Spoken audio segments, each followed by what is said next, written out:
What is your assessment? What is the audit of this protest vote? Akati protest vote eyo principle. Oba kino ekisinga okutiisa baganda baffe bano okuwulya ekigambo process babiranga beekanga. Government yo yenyini yedetermininga direction gyeyagala kikwate. First of all, we have announced what we are calling a protest vote. Fire and build their capacity. Different from a ngombonga defiance as it was before. Where is the difference? The difference is that tugenda kubanga this time we are robust, we are more organized, we have had time to do the consultation, and then we are more inspiring. That's the biggest difference. We are going into what they call a protest vote. That protest vote, we are going to be very careful. Mpulira balina ekipya kye baleese kino mbu protest vote. Osoma koko bitabo. Ebimu mama nga kati mbadde njagala kuwaayo ku information nzikiriza. Protest vote erimu ebikanga 7. Kati olwaleero njagala ogenda osome ku kika kye bayita tactical protest vote. Kyakolawa? Kyakola mu America. Mwaka ki? Omwaka ogwajjako Trump. Abakola bino ekigendererwa kyabwe kyekyokutuusa ku kuwanika. Bwe baagala opressa ku nkomerero ye kyayagala. Abawagizi b'omupiira baga nti ngenda kukeesa omupiira. Ayagala akukeesa omupiira. Ogambe nti guntamye nguviiriddeko ddala. Mu Amerika eyo Frederick Douglass yakulembera nnyo okulwanira eddembe ly'abaddugavu mu myaka gya 1800. In fact yavaako Abraham Lincoln mu 1863 okuyisa executive order gye bayita the African Proclamation. Eteeka oba executive order yasumulula abaddugavu obutakozesebwa ng'abaddu. Omuntu atatera kwogerwako nnyo yali emabega w'ekyo ye Frederick Douglass kaddugala. Frederick Douglass mu kiseera we yalwanira eddembe ly'abaddugavu, abaddugavu abamu baali batandise okweraawa. Gaga tuleme kuzaala baana muzungu baali tulungi. Tugezezaako buli mbeera ey'okwetaasa egaanyi. Tugezezaako okudduka tuddeyo mu Africa gye twava bigaanyi. Tugezezaako okufuna amasaza agaffe tubalekera agaabwe bigaanyi. Tugezezaako batwala obuko obuyinza bigaanyi. Kati kye tuba tukola tuleme kubawa mukisa kufuna baana be bali tulugunya. Bazukulu baffe bagenda kutulugunya. Frederick Douglass n'abaga abakulu awomba muwanisi mu bigambo byaga nti limits to tyranny are prescribed by the endurance of the oppressed. Nti ekomo ku bikolobero liteekebwawo kulafuubana kwabo abasigala nga balemeddeko nga batulugunyizibwa. Actually mu bujjuvu Frederick Douglass yagamba bw'ati ebigambo ebyo mu bujjuvu yagamba nti if there is no struggle there is no progress. Singa twabeerawo okufuba twabeerawo kugenda mu maaso. Those who profess to favor freedom abo bagamba mbaagala eddembe and yet depreciate in agitation kyokka nga bakendeezeza mu kulisaba. A men who want crops without plowing up the ground be bantu abaagala ebirime nga tebakabala oba nga tebalima ttaka eryo. Power concedes nothing without a demand.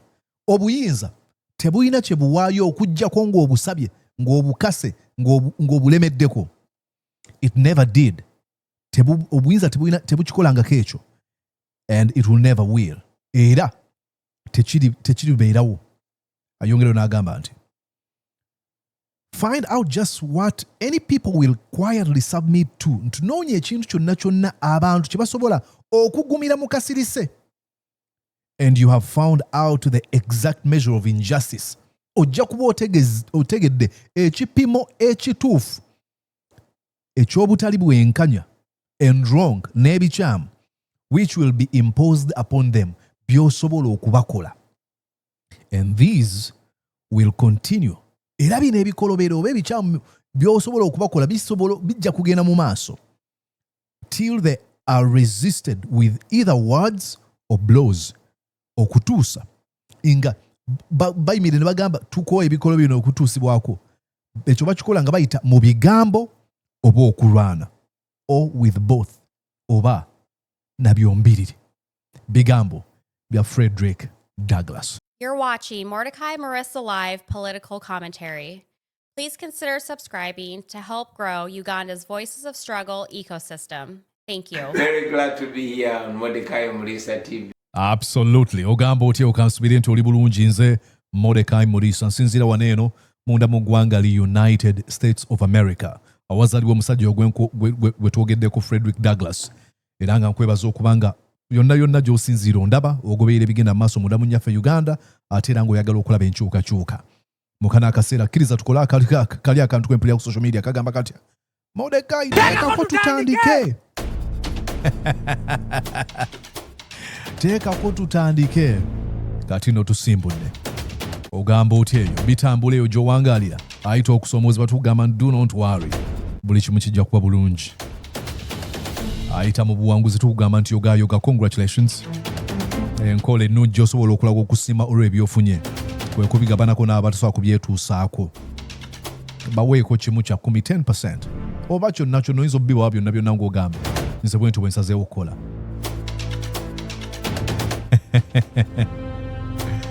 All right, ladies and gentlemen. Mwenna abagenze maaso n'okubanga musubscribe nga mbeebaza. Tuli mu 1.5 n'abantu nga 5. So oyinza okuba gwagenda okunyamba okweza emitwalo 2 etageti yaffe eddako okulaba nga tusuusa YouTube channel eri gye babba. Yali mu 1.9. Naye tetunaweza na myezi 5 naye twamaze dde okweza 1.5. Isn't that amazing?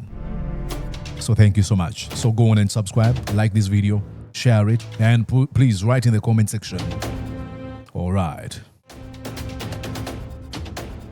Ladies and gentlemen, all right, tugenda kwogera ku kintu abantu bendabye mu comment section nga bagamba Morisa tuwe ku protest vote.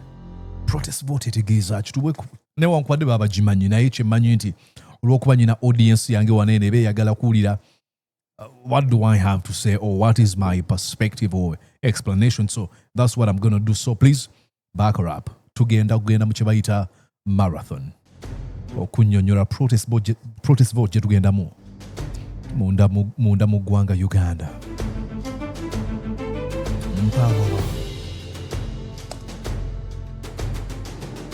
Njagala n'okutegeeza nti protest vote erimu ebika bingi nnyo. Naye ngenda kusimba essira ku kika kya protest vote gye tugendamu. Protest vote ke kalulu abantu ke bakuba nga bagenderedde okulaga obutali bumativu olwa choices eziba ziteereddwawo. Ndowooza ebigambo ebyo mbidde byabadde agezaako okunnyonnyola wakye nnyini yeboyiringa kati si kyekyo ebyobufuzi biri it is a science era bagiyita political science. Akati protest vote eyo principle eyina kyetegeeza eyina negyeva yatandikira mu America da. Protest vote kitegeeza ngera Charles bwabagambye nga waliwo kyemutakkaanyiza nakyo okugeza oyina candidate wo gw'obadde oyagala bamuganye okwesimbawo ne mugamba kati katukole ku bino wammanga kyetwagala kyetukole ekisooka tugenda ku ballot paper kali tuwandikeko buwandiisi kigambo no vote eyo protest vote oba tugenda nga buli akafuna akatwalaka tetujja kulonda eyo protest vote oba tugenda kufuna omuntu nga oli bwa Katumba Oye gwe tugenda okuwa kati ensi neeseka nga Katumba Oye ye yasinze kubanga mwabangi kyaliko juze e Senegal mutabani wa president electoral commission yagano muwandiisa kubanga nga bozaala abaana oyina sente ne bamuzaalire France kakati bagenda okukebera mu biwandiiko bya ssemateeka ng'ekyamazima si munnansi nenga mwana wa president avaako Wade yali Abdullahi Wade omwana we bamuyita Wade ne bamugaana okwesimbawo. Kakati government nayo kye yakola ne Sonko eyali leading opposition nemukwata nemuggalira. Kakati bwe muggalira waliwo kano kafaaye kali kasajja nga kesimbawo independent biri binga bya Katumba Oye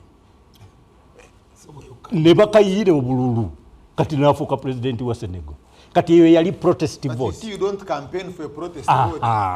So kakati so bano siche baleta. Kati ate bo kye bategeeza kirala bo bategeeza ndi bagenda kulonda akalulu bakakuume nga balonda gwe badde baagala nga gwe badde baagala bali ayi nominated kuganga kye kimu. So kakati agamba nti they cast ballots to support a candidate to express dissatisfaction with the political system. Bagamba tetwagala bonna abeesimbyewo kafina katubifiire kyagezaako okugamba eyo nkola emu ya protest vote naye si gye tugenda mu protest vote eri eya honorable Betty Nambuze bakireke gye yannyonnyola gye yasomesa Frank Gashumba nga bali ku NBS ndowooza ali barometer. Watch here. mpulira balina ekipya kye baleese kino mbu protest vote. It's a mukiyite business vote. You cannot tell me tugende mu protest vote nga twekalakaasa nga tulonda ate. Singa Kyagulanyi atugambye protest vote olunaku lw'okulonda genda oyuzeemu akakongo ako oba kasazeemu. Tumanye nti obukongo obuwera miliyoni 5 oba 4 bwayonooneddwa. Tujja kutegeera nti abantu bano bali serious. Bw'osomako ku bitabo ebimu maama nga kati mbadde njagala kuwaayo ku information nzikiriza. Protest vote erimu ebikanga 7. Kati olwaleero njagala ogenda osome ku kika kye bayita tactical protest vote. Kyakolawa? Kyakola mu America. Mwaka ki? Omwaka ogwajjako Trump. Tewali kaluke baga nti tukayuzeemu. Protest vote nge tewaliwo gwe bagamba nti ogenda kulonda. Naye bagamba mwenna mugweyo tusuule Trump. Wonderful. Ekyajjako Trump. So protest vote si buli kaseera ntebeera ya abanda bakweni BS. Owulidde ssebo? Baganda bange bonna abaagala obwa kansala, abaagala obwa meya nga muganda wange ali wano. Abaagala obwa ne Kenya. Tekikolanga. Webajjako Moi. Njagala mutulage nti mu nsi ABCD. Kyakole Kenya webajjako Moi kiba kyajje. Bonna balayira Odinga baani bonna ne bagamba tusooka kulonda akalulu konna buli munnakenya agenda alonde tusooke tusuule. Protest vote ya tactical mulonda bangi mugendere ekigendererwa kyeyo kuba kino kirudde nga bakyogera mbuno protest vote kitegeeza kuyuza mu kalulu kokka. Owulidde nze mugambye agenda asome ku kika kye bayita tactical vote wano okumpi tactical protest vote. Kati abadde amusomesa kye bayita protest vote. Of course, I have to give a comment about Frank Gashumba. Frank Gashumba ugamba nti omanchi bayita process nedda maama wasoma ku bitabo nga katikisimu omanyi takyogera ekyombo olw'okuba mbu akyogera mu ngeri mbu yeeraga mbu ayinza okuba bimanyi naye engeri gy'ayogera ekyo aba agezaako kwewala kumugwamu ntamanyi kintu kati akireeta mu ngeri yakusaaga nasomako katikisimu oba bamuleeta ngaani awo yeeyiya ku pano. Anyways, protest vote jetugendamu yeyo Nambuze gyayogeddeko. Tactical protest vote. Tactical protest vote mukunnyonnyola okwangu mu Lungereza. It is where voters cast ballots not for their first choice but to block a dislike candidate. Bayinza okugamba katugende tulonde nga gwe balonda nno ebiseera ebimu ayinza okuba nga si abasingira si favorite waabwe naye mu ngeri emu ey'okubeera nga bewala omulala okuwangula. For example, oyinza okugamba bannayuganda abakuumiddwa mu bubbi, mu buli bw'enguzi, mu buyaaye, mu bukenuzi, mu bulyake na buli kimu ekiwamba ekitta abantu ebyo byonna n'ogamba maybe Bobi Wine nyinza okuba simumanyi but olw'okwagala okumalawo obulyako obuli bw'enguzi n'ebyo ebikolebwa byonna ebikoleddwa ku bannansi, I am voting for him okulemesa Yoweri Kaguta Museveni okuwangula. Protest vote eyo ebeera erimu okukunga abantu okwetooloola demographic oba sina demographic constituency gye mugezaako okusimbako essira. Muyinza okugamba constituency not necessarily ngeza member ba parliament no ntegeeza ng'ekitundu as an area. Nemugamba tusazeewo buli muntu yenna anyigiriziddwa eno embeera ateekeddwa okuvaayo yeegatte mu kulonda kuneeno. Abantu okuva ebule n'ebweya nti bonna mu buli kanyomero mubategeeze ku kulonda kuno okugenda mu maaso. Era bw'owulira abantu nga boogera ku protest vote eyo naddala Bobi Wine ndowooza yaginnyonnyola obulungi. Listen here. Against corruption, against backwardness, against dictatorship. And how are we protesting? We are going to protest before, during, and after the election. Okay. We are protesting by inaction, by doing something productive. Reach out to all people that you can reach out to. Sensitize them. Show them the reason why they have to campaign for a better Uganda. Not only that, give them reason why they have to turn out on that day, regardless of the weather, and cast their ballot.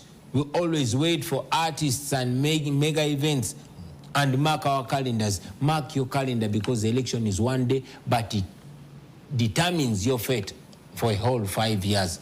We want to encourage people to turn out in huge numbers and vote, and stay there and get the vote. And if they try to subvert the people's voice, fight for it.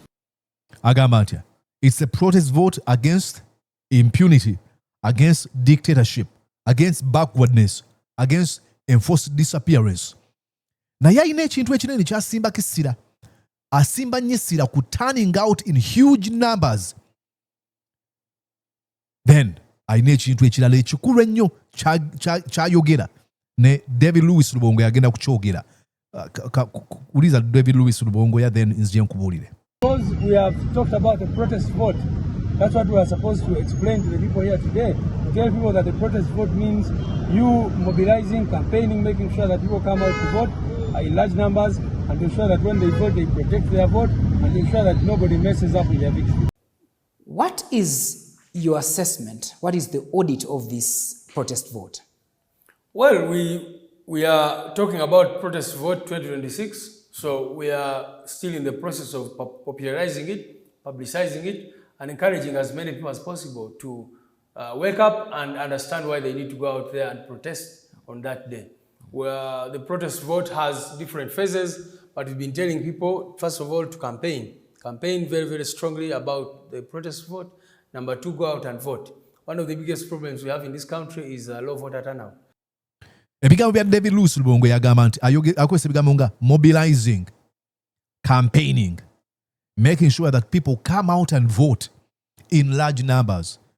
Obuya nagambye atya? In huge numbers. David Lewis Lubongo nagamba nti ki? In large numbers.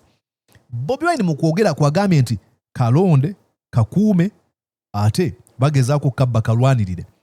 Vote, protect, fight. Ebigambo ebyo bibadde Lewis Lubongo ya echoinze nagamba vote, protest, ate kalwanirire. So ebintu ebasinga okusimba kesira major highlight yeya londa kuuma togeza kubakkiriza kukabba. Naye bino byonna bigenda kukolebwa mu kye mass sensitization and mobilization. So NUP egezaako kutugamba nti egenda kukola sensitization ne mobilization etalabwangako. Now, I do not have any position in NUP, not at all. But this is one of the tactics, or zeyinza okukozesa gyeyinza okubanga okuwabula kwange okuli pedestrian. I was of a view. Singa NUP etandika okuholdinga press conferences mu regions za Uganda. Tesobola kutambula districts zonna. Nezo gamba nti press conference yaffe ey'olunaku olwokuna tugenda kugikuba mu Greater Masaka. Buli radio eri mu Greater Masaka nesindika abantu awagenda okwera press conference ya NUP. Press conference eyo erina okusombola abantu bonna naddala ebikonge ebikulu mu NUP.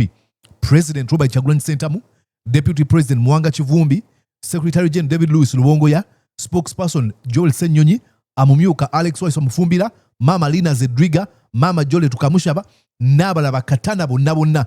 Ebikonge byonna ba member of parliament bonna ba NUP bateekeddwa okweyuwa mu press conference oyo nti egenda kutuula mu Greater Masaka.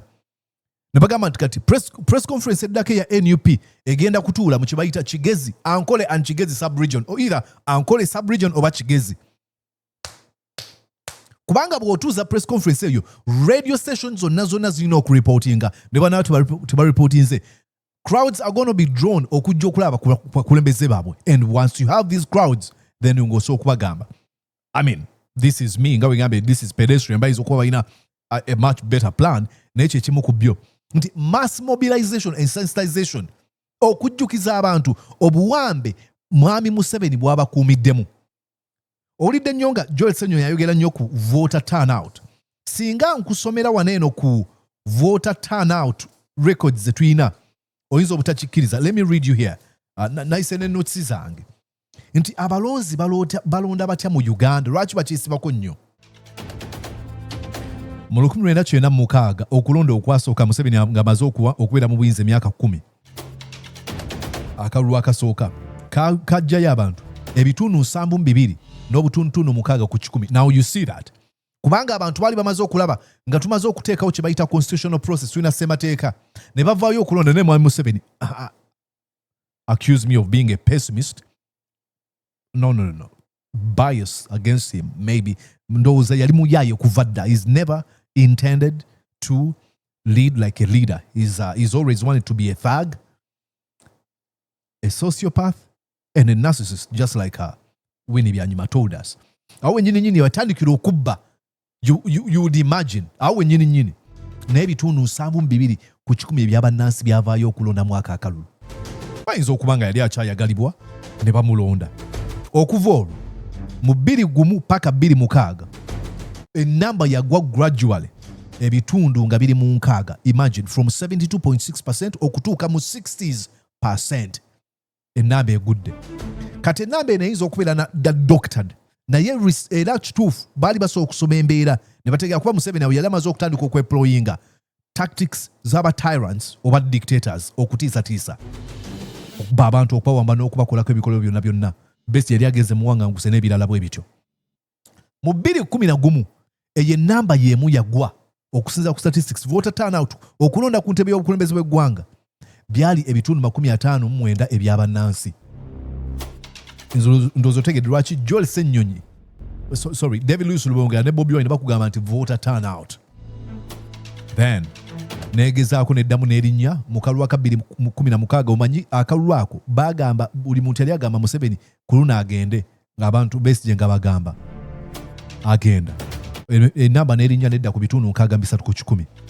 Kyokka enamba eyo neegwa mu kalulu ka 2021 newankubadde bannansi bangi bali bazuukuse ebitundu 57 ku 10. Kitegeeza nti abantu obukadde 8 obw'abalonzi munda mu nnyaffe Uganda bagamba nti okusinziira ku manyi NRM yatugamba nti ena register ya yerika abantu obukadde bumeka n'okusinziira ku abantu abawandiise okulonda mu Uganda bali obukadde 18 naye mu register mu conclusions ey'okulonda kwa 2021 abantu obukadde 8 kitegeeza tebaalonda. Bino byazzeemu ne birabika mu kye bayita akalulu k'ekawempe ebitundu 14 ku 10 bye byalonda byokka 14%. Now sigamba nti abantu baba tebaagala ne Museveni ateekawo ebintu byonna ebibakugira okubeera nga balonda ng'ayita mu bukodyo bwe gamba nga kye tuyita voter disillusionment, abantu okubeerawo nga bagamba ne bwe nnaalonda ki ekigenda okukyuka. Mukwano kinaakyuka kitya? Onaamanya otya? Bino ebirowoozo bye tusalawo they feed into our psychic ne bituleetera okubeera nga tulina engeri gye tulabamu ensi naye nga ensisi bweri. So it is very important okusigala ng'olemerako. Do not get disillusioned olwa results embi. Abalemerako bwe bibonera yimba nti abalemerako bebo abamalako. Lemerako, keep on trying over and over again. Ensonga ey'okubiri gye tuyita intimidation and fear. Okutiisa abantu bakuba kubawamba Museveni we shall crush ebintu byayogera ebyekitamiivu ebyo we shall crush biki ebyo byayogera ku bannansi. Simanya NRM we are the master of violence ne katemba gwaberamu. I'm sorry, I'm a little biased okwogera ku Museveni kubanga omusajja oyo sitegeera bulungi eggwanga Uganda lyamukola ki. Ensonga endala nga bwe gambye gye tubaddeko intimidation and fear. Then logistical issues in urban centers ne mu rural areas ebikozesebwa. Kati ensonga ki NUP egamba nti banne waayo akasente basobole okubeera nga batambuza campaign. Nina mukwano gwange gwentera okulaba nsindikira ayina campaign zakola across the country okubeera nga atimba ebifaananyi bya Bobi Wine gye bitali. Ebyo ebintu bwe bityo ebiremesezza. Then mu Uganda okimanyi tewali public holiday, abantu abamu babeera ku mirimu gyabwe naddala mu ggwanga lirimu obwavu n'ebbula ly'emirimu. Omuntu agamba kanfuneyo 5,000 zange ngende mu byokulonda. But you have to understand, bonna boyagala okukyusa embeera olina okubaako sacrifice obumutangu saddaaka gy'owaayo. Soso agamba banne kanjiye 5,000. So byebimu ku byondozo otegedde lwaki Bobi Wine ne David Lewis Lubonga bonna bagamba nti turn out in large and huge numbers kyekimu ku ebyo ebikulu ennyo. Tukyagenda mu maaso. Ondowooza omulabi wabadde ayogera ne Dalton Kawesa nga bamubuuza ku wayogerera ku low voter turnout. Okay, tudde wano eno mu kunnyonnyola ku tactical protest vote nti abantu baveyo bagambe nti tugenda kulonda nga tutegedde ebikyamu byonna ebize bikolebwa ku bannaffe, nga tulabye okuwamba, okutta, okutulugunya ne bannansi, okubawamba, okubakuumira mu bwavu, obulyake, obuli bw'enguzi n'obukenuzi, na byonna ebikoleddwa ku bannansi n'ogamba regardless of all that ngenda kusigala nga nnonda, ngenda kulonda. Bino oyinza okugamba kati ng'oyo muwulidde Frank Gashumba ng'agamba atya byakolaba. Akalulu kano aka protest vote kakola munda mu ggwanga li Bufalansa mu mwaka ogw'2022. Now, kakola katya? Jean-Marie Le Pen be bantu bayita aba far right abali ku ludda lwe bayita far right abakkiriza mu bintu nga eggwanga lino lyaffe ly'Abafalansa tuteekeddwa kukkiriza baddugavu kujja. Tulina okukuuma ennono n'obuwangwa za Bufalansa. Eddiini eteekeddwa okuba nga eri ku mwanjo mu bintu byetukkiriza, ebintu bwe bityo nga babifiirako. Kati endowooza ezo baziyita right wing n'ebirala, okukkiriza mu gavumenti entono n'ebirala bingi nnyo. Naye teyali just right, yali far right, nti asobola n'okuba nga ebintu byakkirizaamu ebimu bya busosoze, okuwalana, kutta. Yali asuubirwa nti ayinza okuwangula mu kalulu ka 2-2. Naye olw'okuba nti yali azze n'afuna dominance eyo ne popularity mu bantu, ne batyamu ne bagamba kati abantu abali ku left wing bagamba ki ekigenda okubeera nga kituukawo. Mu kaseera ako yali avuganya ne munne owa right wing mu kulonda okwo, baali bamuyita Jacques Chirac. Bagamba bali eri ba right wing bonna beevuganya, tukole ki? Abantu abali ku left wing abali ku ludda olugamba nti abakkiriza mu bintu nga limited capitalism, abakkiriza mu nkola ez'eddembe eriryo ng'omuntu, individual rights, abantu abakkiriza mu liberal and progressive ideas, ebintu ebigenda mu maaso, okukkiriza abantu okuba n'endowooza ez'enjawulo, okukkiriza obulamu obujja, definition y'ebintu, okukyusa mu mbeera nga bwe bibadde. Ne bagamba newankubadde tetuwagira abo tebitukwatako ebyabwe, naye mu kuvuganya kuno eno tugende tulonde owa right wing, tulemese owa far right. Okitegedde nti kulonda omuntu omubi, katulonda omubi twewonye sebabi, ondowooza kivaayo bulungi. Kati abantu ne bagamba ba left wing tebabifaako nakubifaako, naye bagenda mu kalulu ako. Chirac eyali tasubira nti agenda kuwangula, yamaliriza awangudde Jean-Marie Le Pen. Akalulu ako ekamu akaali munda mu ggwanga li America mu mwaka ogwa 2016 n'omwaka ogwa 2020. Abantu bangi nnyo naddala mu kalulu aka 2016 balonda nnyo omukyala ow'ekibiina ki Green Party nga baagala okufiiriza omukyala Hillary Rodham Clinton. Ate bamaliriza Donald Trump yawangudde.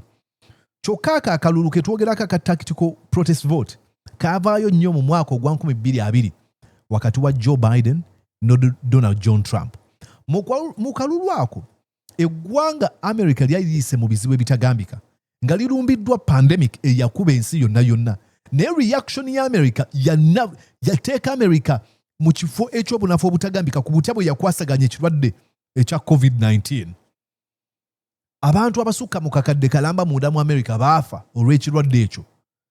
Newankubadde Trump alina ebintu yali akoze ebyagezaako okuyamba ekonomi y'eggwanga lino, ate nga yali akyalina obuganzi naddala engeri gye yajjanga ali mbu is against the establishment. Sibikirizaamu ebyo, naye tugendera azze kuvuganya bannabyabufuzi bannansangwa abali omwo abafutyansa obulamu bw'abantu okumala emyaka n'emyaka y'omu ku bo. Tewali kyanjawulo nti wanjawulo nnyo ku balala. Naye abantu bagamba omusajja newankubadde tumwagala, tugenda kulonda Biden ku bantu betufiiriddwa katweyuwe enkumi n'enkumi z'abantu baveeyo. baavaayo ne balonda Joe Biden si yali candidate asinga obulungi era baali bamujerega n'okuva mu lwokaano mukano akalulu akawedde bye baali bamujerega ebimu baali babimujerega na luli n'awangula akalulu ako so kabaddewo n'awangula akalulu ako so akalulu kano kabaddewo aka protest vote kagenda kubeera nkasoose kubeera Uganda naye enjawulo eriwo nti munda mu Uganda ku luno kali popularized abakulembedde oludda oluvuganya bavudde ne bagamba nti kagwake keetonye kino kye tugenda okubeera nga kikola ndowooza Muhammad Muwanga Kivumbi yayogera kalulu kano yagamba bw'ati. What is your target when you look at 2026? First of all, we have announced what we are calling a protest vote. A protest vote speaks to the environment for which we've chosen painfully to participate in, knowing the obstacles and the challenges that we are going to confront. Now, our call for a protest vote is that this is not a normal election. It does not meet the required democratic principles locally, nationally, internationally, regionally. Is that we even know the consequences of participating in this election. But this is, Uganda for us is not a project. It's a country we call home. It is what we have on planet Earth. Is that we are going to do everything possible to turn things, to make it inevitable for change. That means we are going to go against the odds, the known obstacles, fear, intimidation. We are likely to confront the military because it's the last frontier of dictatorship. That's why we are saying we are ready. Will we pay the price? The answer is yes. Do we have the energy and the will to go? We are going. Are we having the grace of God? Yes. Do we have history on our side? Yes. Do you have any other option? You either surrender or do the needful. Ngapo gavumenti akalulu kano si kalulu akali nnomo naddala aka Uganda ketumanyi because it doesn't meet the required democratic principles locally, nationally, regionally, and internationally. Nagamba, we are going to do everything possible to turn things. Mwakonedde bigamba nti we are going against all odds. Now, I love the fact that he says ebigambo byayogedde. Togenda kunenya. Tumanyi agambe we know what we are going to confront. Tumanyi bebagenda okutukola. Nekyo nche tugendamu. So what does this mean? Nti bino agamba Bobi Wine atisa abaana b'abantu. No, Bobi Wine is not inviting you to join him ng'ogumanye olwanirira ye. Olwana kulaba ng'embeera ekyuka gwe. Because bw'otalwana ng'ebigambo bye nakusomedde. Ebya Frederick Douglass. If there's no struggle, there's no progress. Those who profess to favor freedom and yet depreciate agitation are men who want crops without plowing up the ground. Power concedes nothing without a demand. It never did and it will never will. Find out just what any people will quietly submit to, and you have found out the exact measure of injustice and wrong which will be imposed upon them. And these will continue till they are resisted with either words or blows, or with both. So, tewali easy way out. Look, this is not an endorsement of violence. I am pro-peace 100%. But I understand. Once people are pushed, bagamba nti bonyige nnyindo ogikola kyo gireeta omusaayi. Tewali muntu ali mu kusaba nti nga bwe nkuzanyira videos nti abantu tebali mu kusaba kugenda kuttingana. Bakusaba mirembe nga waiswa we nkuzanyira wali wagabe. Bakusaba tugende mu kalulu. Tugende tukole buli kimu ekyetaagisa naye basaba emirembe gye giba giyitibwamu. So basically protest vote kyetegeeza oli mweteefuteefu okubeera nga wenyigira mu protest vote. Salamu akatambi kano kabunyise abantu bagambe this is what we call protest vote and this is why we're going to this protest vote. Ebigambo bya Bobi Wine amaliza agamba atya nti kalonde kakuume kabanje. Mukawe mukanoonye muveeyo mukalonde, muveeyo mukakuume, bwe beetanta n'okukaba muveeyo mukabanje naki kiba kisirekerawo. Let's do it one more time. Kalonde, kakuume, bwe bagezaako kakwatamu, kabanje. Na okubanja kuli eri gwe okudefininga. Wala abanja agamba sebo mbadde nkusaba sente zange. Gwe naye mpa sente zange. Wala jani jamera agamba sente zange. Kati gwamanyi siyo antogenda kujja na jambia. Tekiri mu mateeka ekyo. Noso okukangula ku ddoboozi. Mpa sente zange.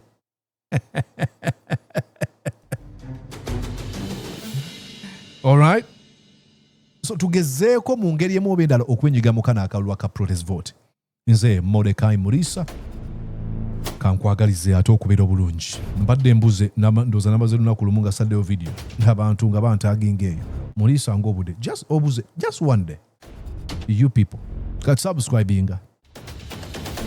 Njagala oyiteyo abantu mikwano gy'abalala basatu buli omu funayo banno basatu bagambe mu subscribe ku mukutu ogwa protest vote. My name is Mordecai Murisa, and I wish you a wonderful time. Until we catch up again, bye-bye. Bam, bam, bam. Did you enjoy what you just watched? I'm sure they did. I'm going to guess that you did. How about you consider subscribing to Mordecai Marissa Live YouTube channel? Thank you.